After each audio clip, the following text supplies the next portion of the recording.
Hello everyone, I'm your friend Asma and welcome to our channel Tech Universe with Asma. In our last video, we saw about identity and access management. It is one of the paramount importance in context of cloud computing and IT security. Let's do hands-on creating IAM users and understanding various important aspects. Let's start. We'll go to Google and we'll search for AWS Management Console, and for the very first link we will click on it and we will do sign in to the console. So in my last video I have shown you I have created an AWS account, and that account is created with my email ID, and that email ID is my root user ID. So right now I'm not having any IAM user, so I will log in with my root user ID and then I will try to create few IAM users. So I will log in with my root user email ID. I'll give my password. So it is a best practice not to use the root user ID. It is always advisable to create IAM users to use the AWS services. So I will go to in the search bar I will search IAM and I'll click on this. So we will know like IAM is a global service. The users which are created in an account are the global users. It can be accessed from anywhere. IAM is not a regional service.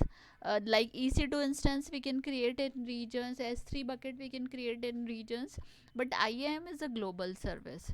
So it is giving me security recommendations, adding MFA to root user. Root user has no active access keys, so I can in my coming videos I will add multi-factor authentication to my root user to increase the security of my root user. So in the left hand panel we can see under access management, user groups, users, roles, policies, etc. So we will try to create our first IAM user. I'll click on users and I will click, see, we can see we don't have any users here, so I will click create user. I will give the name as John and I am providing user access to the AWS management console, so the user is able to access my AWS account with this console. So here I will say I want to create an IAM user and I will give a custom password for this. I will enter the password and I will uncheck this line. It is saying users must create a new password at the next sign in. So when this user John is trying to log into the AWS account, so it will ask to change the password, but I don't want right now in this case, so I will uncheck this.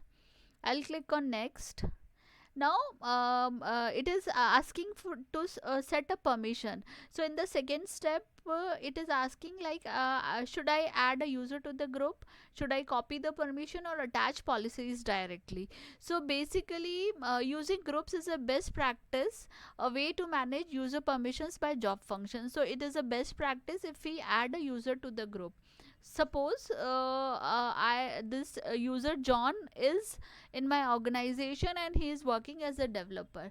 So if I have a group called developer, so I can add as many developers into that group and I will add John into that group, so they will have a set of access to my AWS services which they are requiring for their job function, day-to-day job function.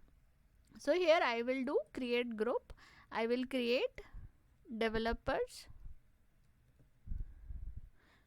and now I have to attach the permission policies. So which all policies or which all permissions this developer group is having on my AWS account. So if I search EC2 full access, so here we can see we have a policy Amazon EC2 full access. So I will select on this and I will now create a user group. So this user group has been created and it is having a policy of Amazon EC2 full access. So it means the whatever whoever persons are there in the developer group, they can create EC2 instance. They can read the everything, all the details about the EC2 instance. They can do everything. They can stop, they can terminate, everything they can do with EC2 instances. So I'll click on next. Now review and create. So now I will here the tags are everywhere in AWS account. So we can tags are basically adding the metadata to the services or the resources which we are using. So right now I'm not giving any tag and I will create a user.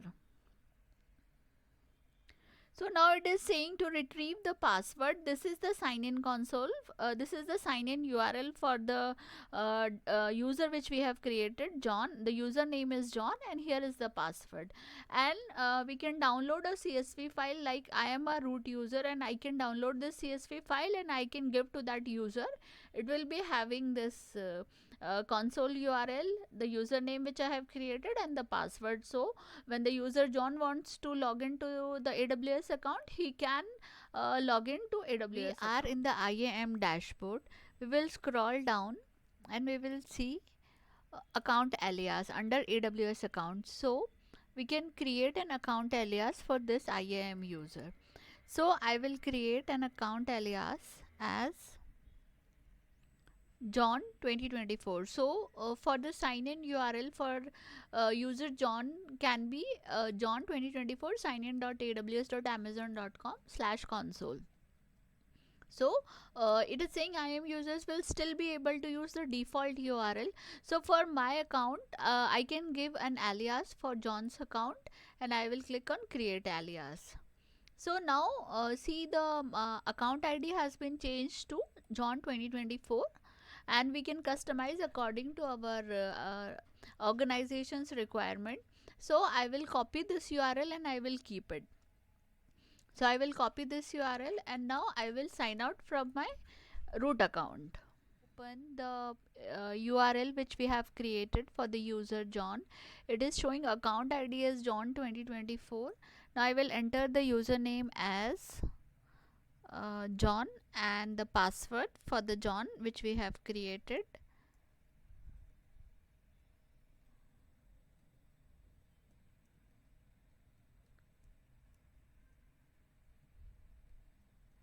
And now we will sign in. So now we are logged in as a user John. And it is showing me as a Sydney as my regional AWS region. I can change it to any region. And if we can see, I am having access. We have given access to user John as EC2 full access. So I can go to EC2 service and I can see everything. If I click on IAM, so we have not given access to user IAM. So see, it is saying access denied for everything because I cannot go and see with the user John's access. I cannot access any other service. I have access as only EC2 full access. So I can access EC2, rest services I cannot access. If I can say in application integration Amazon MQ, I will not be having access because I am an IAM user and I have not, and the root user has not given me access to access any other service. So it is right now, it's not opening, it's taking some time. If we go to Lambda under compute, I will not be having access. See, user is not authorized to perform Lambda get account settings on resource. So the user John is not having the permissions, the correct permissions to do any other function. That's how we can secure our AWS account. Thank you for watching the video till the end. Please like, share and subscribe to my channel, and your feedbacks are welcome. Thank you.